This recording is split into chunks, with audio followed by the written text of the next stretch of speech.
Todo mundo, assim, eu falo para você que eu me arrependi muito, né, de ter lutado tanto para a chegada do Bolsonaro na presidência. As pessoas me criticam, falam, porra, mas tu não pode ser, um cara como você não pode ter sido tão ingênuo assim, Frota, a ponto de não ter visto antes o que ia acontecer e etc e tal. Mas eu mergulhei de coração na parada, porque eu achei que naquele momento ele ia realmente... Porra, fazer uma asepsia na política, ia mudar a situação, a gente ia conseguir respirar de vários outros governos que já vinham. E eu não tive, assim, uma briga com ele. Eu, na verdade, o Bolsonaro, quando ele assumiu a presidência, logo em dezembro, né, que era dezembro de 2018, a gente começava em janeiro, em dezembro de 2018 eu comecei a entender e a ver várias coisas que não eram o que vinham acontecendo durante a campanha. Ele virou uma outra pessoa, colocaram um cinturão, blindaram o cara e apareceu pessoas que eu nunca tinha visto no decorrer da parada, né, da campanha. Sabe quem são essas pessoas? Vários. Apareceu um monte de militar, apareceu um monte de cara de terno, apareceu gente de tudo que foi lado e blindaram o Bolsonaro. E a cena marcante, onde eu comecei a ficar, sabe, assim, pensando, foi quando eu estava no Banco do Brasil, onde foi a transição do governo Temer para o governo Bolsonaro. E aí, lá para as 2 horas da tarde, abriu a porta do corredor, entrou vários militares e o Bolsonaro no meio, um monte de cara de terno. E o Bebiano, que morreu de infarto. O Bebiano, as pessoas podem criticar, falar o que quiser, mas o Bebiano, meu irmão, ele ficou 26 horas da vida dele por dia, durante 5 anos, do lado do Bolsonaro. Se tem alguém que ajudou o Bolsonaro, empurrou o Bolsonaro, tirou vários BOs da frente a nível jurídico e o caramba, segurou a parada, foi o Bebiano. E o Bebiano morreu, muita gente acha estranha essa morte dele, né? A gente conversou com o André Marinho, ele mostrou um vídeo aqui no Flow do Bebiano. Um cara forte pra caralho, grande, entendeu? E aí, pô, eu encontro o Bebiano, aquelas pessoas todas que foram entrando por umas salas. Era um corredor enorme, todo mundo entrou e ficou o Bebiano parado no corredor. Aí eu cheguei pro Bebiano e falei, e aí, Bebiano, tá tranquilo? Ele falou, tô. Falei, pô, e aí, onde é a tua sala? Ele falou, pô, não tem sala. Eu falei, como tu não tem sala? Ele falou, pô, eu não tenho sala e não sei o que eu vou fazer ainda no governo. Tu acredita, Frota? Eu falei, pô, não acredito. Pra mim, tu ia ser o cara, pô, tu ia ser o líbero da parada. Tu ajudou o cara a sentar nessa cadeira. Pra mim, tu era o líbero. Tu não precisava nem ter cargo. Sim, tu era o cara que ia chegar, Bolsonaro, é o seguinte, estou precisando coordenador disso, ali. Um coordenador, né? Ele falou, pois é, mas não tenho. E eu tô achando muito estranho as coisas, Frota, porque começaram a me tirar de reuniões, eu não sei para onde eu vou, sabe? Aí tentaram acochambrar ele ali na Secretaria-Geral da Presidência, enfim. Mas qual que era o problema com o Bebiano em si? Eu não sei qual foi o problema com o Entendi. Bebiano. Só o que eu senti foi o seguinte, irmão. Se você corre junto uma temporada e você ganha, porra, você tem que comemorar junto. Com você certeza. não pode largar um cara como o Bebiano sem sala. Isso para mim foi muito marcante. E acendeu uma luz. E fora outras coisas que eu vim vendo. Mas aí quando chegou em janeiro, o Bolsonaro me chama e fala assim, ô Frota, o Temer, através do Onyx Lorenzoni, pediu a cota dele no nosso governo, que é justamente um ministério, uma secretaria. Como o Bolsonaro se vinga da classe artística por causa daquele hashtag ele não, que a Daniela Mercury foi uma das que comandou aquilo, e vários outros artistas, e os artistas foram contra a eleição dele, o Bolsonaro se vinga da classe cultural. Então o que ele fez? Ele, assim que ele assumiu, que ele sentou na cadeira, ele tirou o Ministério da Cultura e transformou numa Secretaria de Cultura. Ele já diminuiu ali. E aí, como o Temer tinha pedido ao Onyx uma fatia, Bolsonaro chegou para mim, e eu tenho gravado isso, que dia eu posso até mandar para vocês.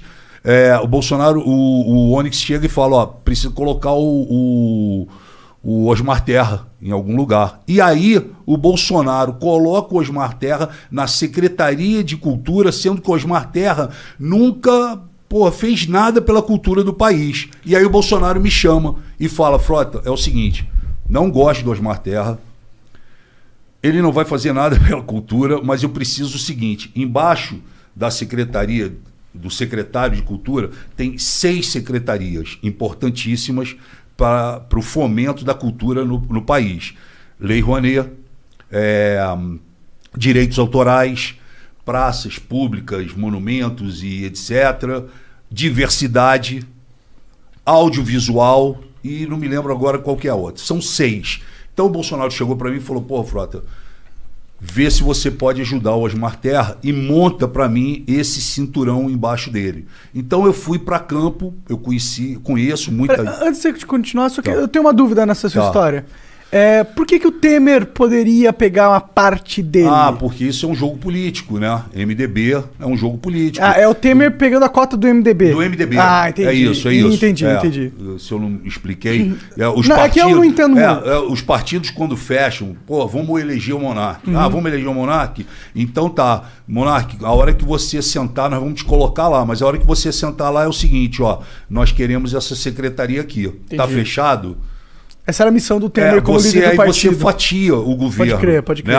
E você acaba fazendo o que ele tinha dito que não faria. Inclusive na campanha e na entrevista dele na TV Globo. Sim. Que ele fala, eu jamais vou fatiar o meu governo, eu não vou aceitar que o Centrão fique junto comigo, porque no Centrão tem corrupto, bandido, safado, não sei o que, coisa e tal. Um presidente não consegue governar fatiando o governo, e ele fez isso. E aí, quando ele me chama, eu fui em campo, não fui buscar amiguinho meu, fui buscar pessoas que realmente entendiam da situação. E convidei essas pessoas, algumas aceitaram logo de início, outras tinham que se desvencilhar dos seus empregos e etc e tal, e montei esse cinturão para dar suporte para um cara que não entendia de cultura, que não sabia o que era a Lei Rouanet e que deu uma declaração quando foi convidado como secretário que de cultura ele só entendia tocar berimbau.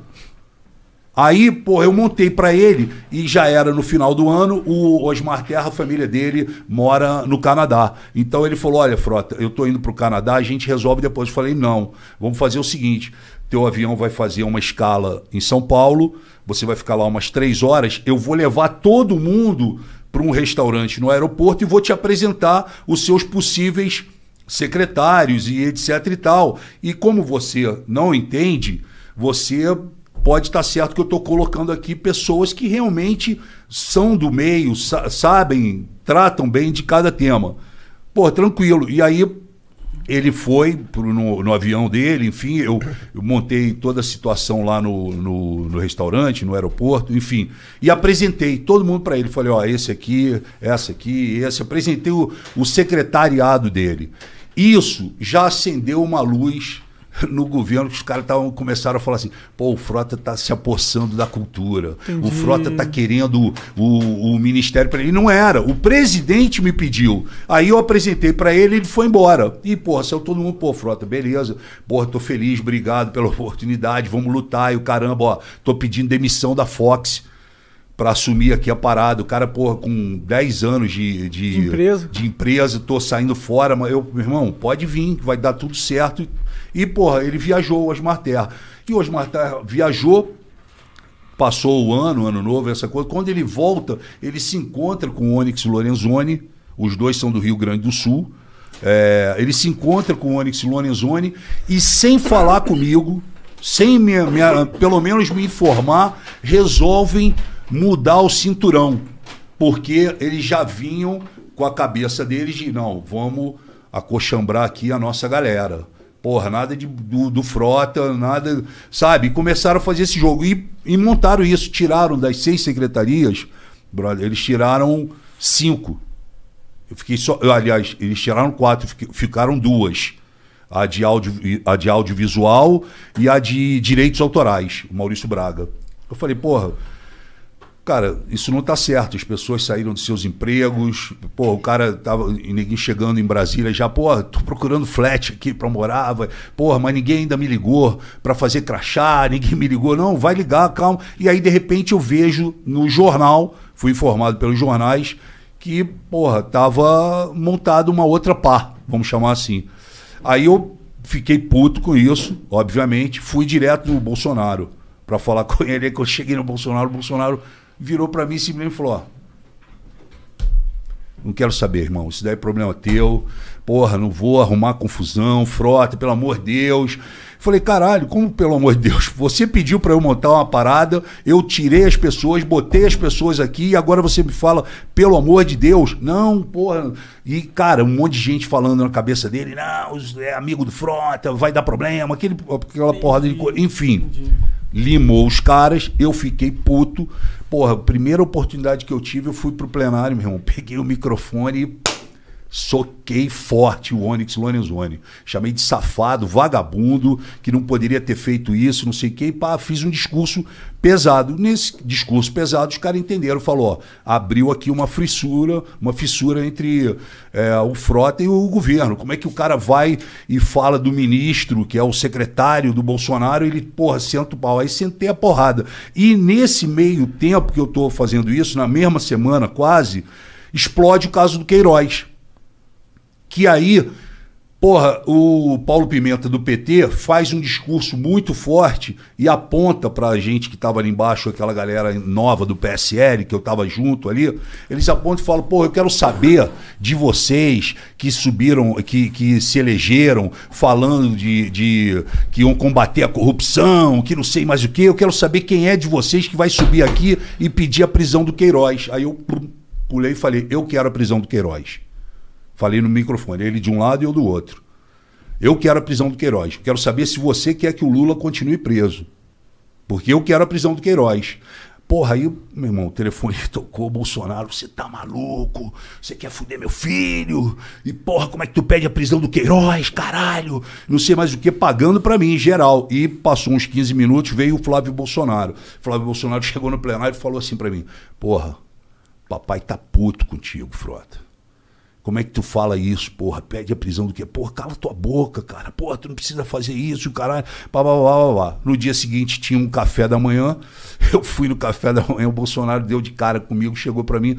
Pô, aí tem até na internet, porque tinha uma pessoa gravando, a gente não sabia.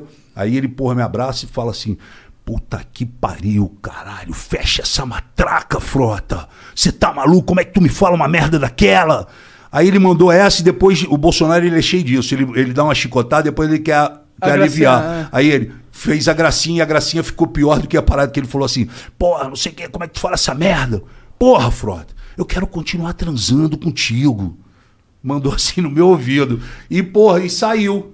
E a porra, tinha uma mulher gravando. Tinha uma mulher gravando, a mulher, porra, pegou, editou essa parada e aí, porra, aparece no dia seguinte um vídeo do Bolsonaro no meu. Porra, Frota, quero transar contigo. Entendeu? E aí aconteceu essa parada. Aí, cara, eu vi que, porra, não tinha mais, né, clima, né? O PSL rachou logo de início, porque o PSL foi um. Eu vim no meio do PSL e não tiro também a minha participação nesses troços, mas o PSL entrou um monte de cara novato, achando que ia resolver a política do país. E, meu irmão, a gente fez uma asepsia lá dentro, mas foram 52% de gente nova que entrou e etc e tal. Mas os que ficaram era só black belt. Era só faixa preta. Não tinha nenhum que, porra, tu falava que era bobinho. Não, só tinha ninguém com 5, 6 mandatos, sabe? 4 mandatos. Os caras casca grossa que ficaram. Aí os caras viram aquele monte de cara chegando, achando que, porra, ia pintar Brasília, ia mudar. Os caras começaram a bater, né? E o PSL, ele foi se fragmentando, ele foi rachando. Ele começou um jogo de briga, de ciúme, de crítica um pro outro. O caralho, era tudo que os caras queriam do outro lado. Os caras deixam os caras se pegarem, entendeu? E vaidade, e não sei o quê. Não porque eu ganhei tanto, porque eu isso, porque aquilo, que o negócio foi rachando. Eu fui cada vez fazendo mais oposição, porque eu falei, eu agora não posso fugir desse meu discurso. E é um discurso verdadeiro. Eu não mudei. Quem mudou foram eles. E aí eu continuei nessa linha. Aí, pô, chegou uma hora que o Bolsonaro chamou o Bivar e falou, ó, eu quero o Frota expulso do PSL. Ele não pode mais ficar no PSL Porque, porra, cada vez que ele sobe naquele plenário, ele dá uma porrada em mim, dá uma porrada no Ministério da Economia, fala, porra, eu quero tirar. E ainda assim, eu prossegui, eu fiz muita coisa ainda pró-governo, né? Não só ter votado com eles, mas eu fiz muita coisa, como fiz a coordenação da Previdência, fiz a coordenação da CPMI da Fake News, sou titular ainda da Comissão Especial da Cultura, enfim, fiz muita coisa, só que o meu viés foi atacando, e eu fui entendendo também, sem querer me alongar aqui com cara, vocês. Fica à vontade, tá sendo interessantíssimo saber do... Como assim, cara, se alongar? Mete... Senta o dedo. Assim, eu falei, cara, eu preciso me posicionar aqui dentro, e eu comecei a ser mais oposição do que a própria oposição.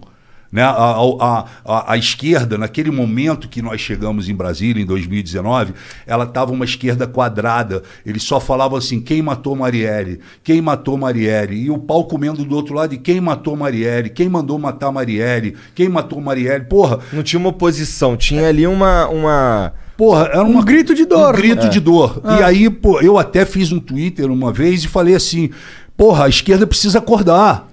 E aí, alguns medalhões da esquerda retuitaram e falaram, ó, foi preciso o Alexandre Frota falar para a esquerda acordar. Porque, porra, eles passaram boa etapa, né, do início da legislatura com, porra, quem matou Marielle. Era tudo, porra, quem matou Marielle, quem matou Marielle. Eu também quero saber quem matou, quem mandou matar. Mas eles ficaram quadrados nisso. E aí eu fui partindo cada vez mais para a oposição, cada vez mais votando menos com o governo, né? E aí minha trajetória, o Frota em determinado momento, porque como eu cresci no bolsonarismo, eu vim com aquela cabeça ideológica, radical, né? Ao longo desses anos eu amadureci muito e entendi que lá dentro você tem que se conformar. Não, é o parlamento, cara. Você tem que abrir diálogo com as diferenças. Você não precisa gostar de mim, mas a gente tá sentado aqui trocando ideia, entendeu? E a gente precisa, debater as paradas que são importantes. Porque, pô, uma hora eu vou precisar de você. Uma hora você vai precisar de mim para votar alguma coisa que é do seu interesse, entendeu? Então, eu fui amadurecendo, fui entendendo. Eu fui o primeiro deputado da direita, né? Que hoje eu nem sou mais de direita, eu sou acho que centro-esquerda, mas eu fui o primeiro deputado da direita a procurar a esquerda e abrir diálogo com eles. E aí cada vez foi ficando mais difícil. Aí, porra, o bolsonarismo, eu tinha, para vocês terem uma ideia, eu tinha 1,5 milhão de seguidores no Facebook, tinha quase 500 mil já no Twitter, Instagram eu não mexo, mas essas duas ferramentas eu excluí, porque a partir do momento que o Bolsonaro falou, não, o Frota tem que sair do PSL, os caras me elegeram alguns meses como traidor. O Frota foi oportunista, ele usou o Bolsonaro e se elegeu, e assim que se elegeu foi uma espécie de cavalo de Troia. Entendeu? O Frota entrou e apunhalou o Bolsonaro, e não foi isso. Quem me apunhalou foi ele. Ele é que mudou as histórias comigo. O meu papo sempre foi reto com ele, né? E aí, porra, eu fiquei de traidor, os bolsonaristas desceram a porrada em mim, me apedrejaram, tipo, virtualmente e medievalmente, entendeu? Foi um negócio medieval. É meio que como eles fazem isso, é o que eles fazem, né? E aí foi porrada, xingando minha esposa, minha família, minha filha, o meu filho, o pau comeu, geral. Aí eu tomei a decisão, falei, porra, eu vou sair das redes sociais. Aí saí. Falei, caralho, vou mandar 500 mil embora. Mandei. Desativei a conta e desativei o Facebook. Porque, por qualquer coisa que eu postasse ali, não adiantava. Era porrada o tempo todo. E aí eu entendi isso, falei, eu preciso me afastar. Né? Aí começou aqueles confrontos de rua também. Você passa na rua, os caras, traidor do Bolsonaro. Caramba. E aí eu falei, bom, mas eu vou mudar essa história e vou partir para cima. Eu não sou um cara de ficar apanhando quieto. Eu vou partir para cima. E aí fui partindo para cima. Também fui trabalhando bastante e honestamente. Né? E aí eu consegui superar esse tsunami que foi, né, essa minha briga, porque eu não, essa minha saída lá do bolsonarismo. Porque do PSL tudo bem. O problema é você sair do bolsonarismo. Porque não, você é o cara, pô, vamos falar, pode ter várias críticas, mas porra, a Carla Zambelli, meu irmão, ela 15 dias antes, ela convidou o Sérgio Moro para ser padrinho de casamento dela. Quando o Moro abriu com o Bolsonaro, que ele sentou e fez a coletiva, ela foi a primeira a chamar ele de traidor. Sendo que 15 dias antes, ela tinha colocado o cara como padrinho de casamento, deu um microfone para ele, ele fez uma declaração para ela.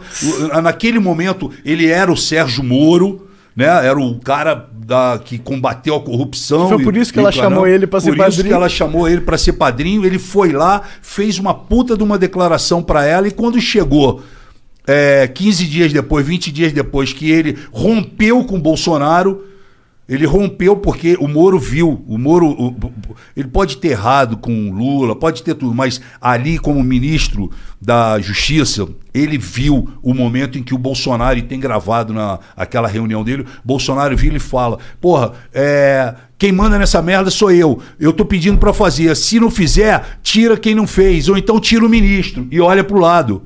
E o Moro aqui. Tipo assim, ó, se você não fizer, eu tiro. Ele só não falou nessas palavras. E o Moro tava incomodado, porque o Moro, porra, muda o diretor da Polícia Federal. O Moro não. O diretor da Polícia Federal eu escolhi. Não, você tem que mudar.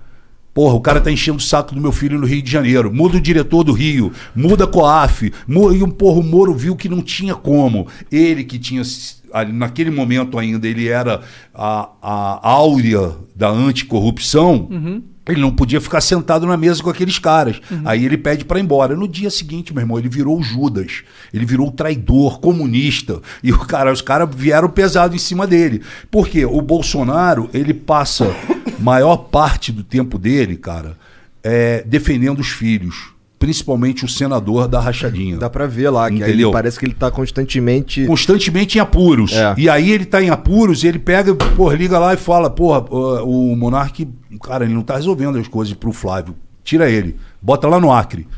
É assim que ele faz, é assim que ele atua. De uma maneira autoritária. Então ele mexeu no COAF, porque o COAF é quem pode entregar o que um deputado faz por debaixo dos panos. E o COAF chegou. Ele... muda o COAF, tira o poder do COAF. Entregou o COAF lá para o banco... o Ministério da Economia, né? O Banco Central, na verdade. Primeiro para o Ministério da Economia, depois, se está certo, depois para o Banco Central. Aí, Polícia Federal. Porra, a Polícia Federal tá chegando, vai pegar o Queiroz. Porra, a Polícia Federal intimou o filho, o Flávio... Tira o diretor da Polícia Federal. Muda. Muda o cara do Rio de Janeiro. Quem é o cara do Rio de Janeiro? O fulano. Muda.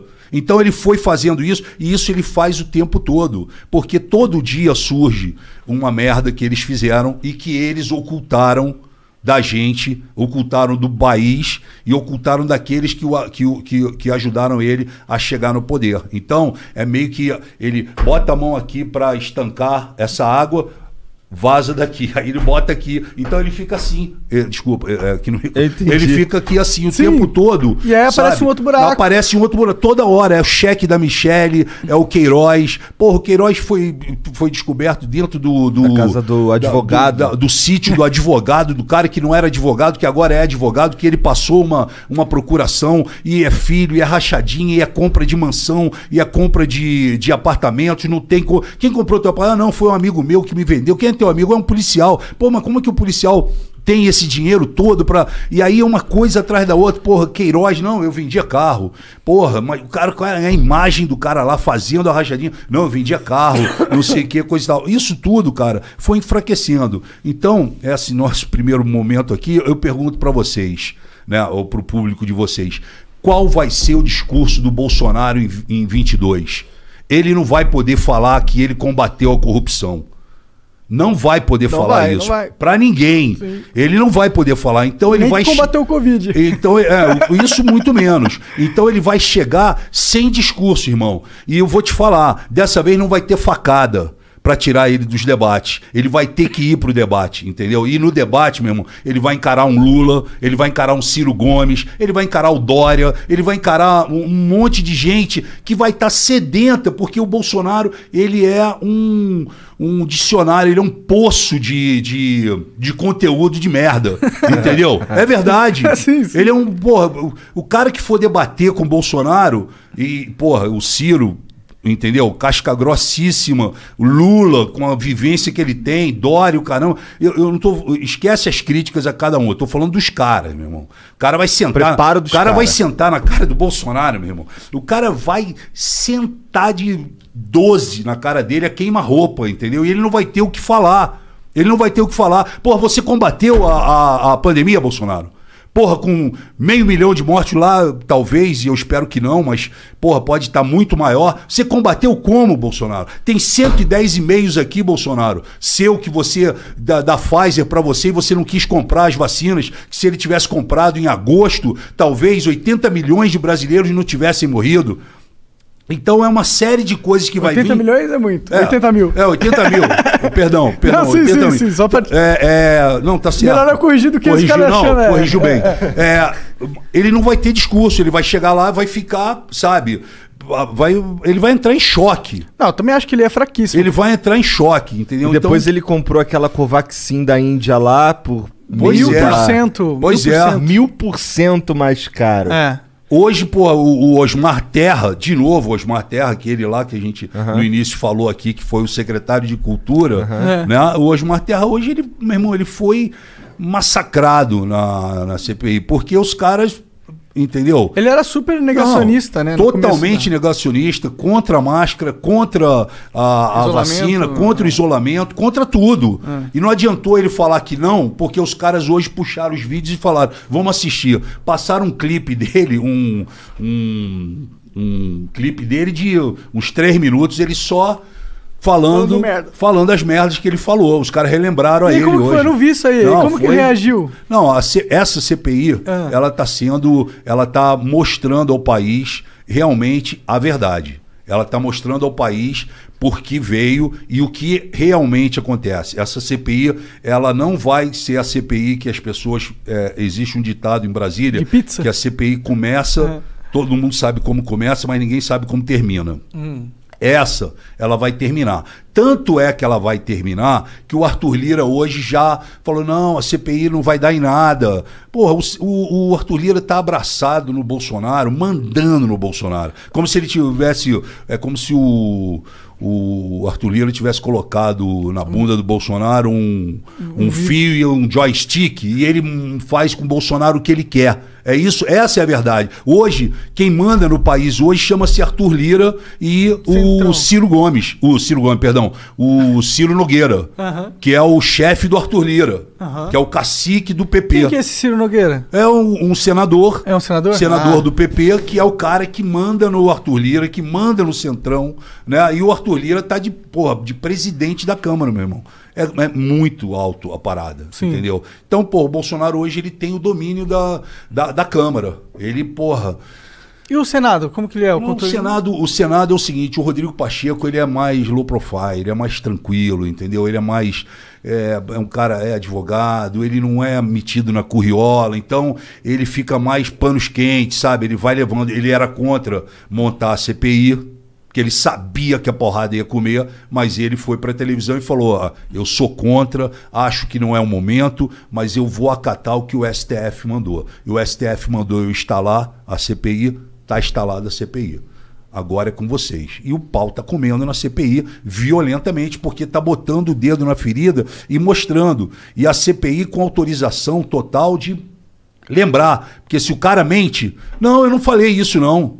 Ah, não falou? Roda o VT.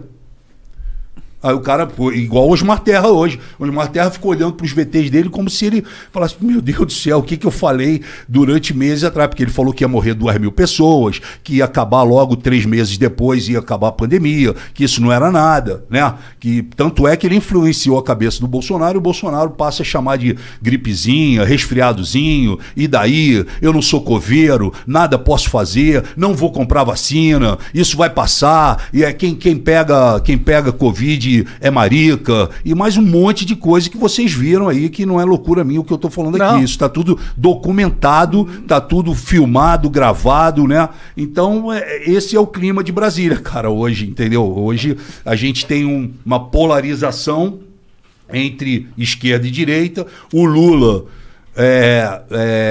surpreendentemente, o Lula está sendo absolvido de tudo que ele vinha sendo praticamente condenado. Mais ou menos, né? Na verdade, eu acho que chegou a estacar zero a investigação. Sim, novamente. Mas, porra, né? Para ele se torna candidato. Sim, sim. E aí, no momento que ele se torna candidato, meu irmão, ele virou um leão, entendeu? Então o Lula deu uma crescida boa, entendeu?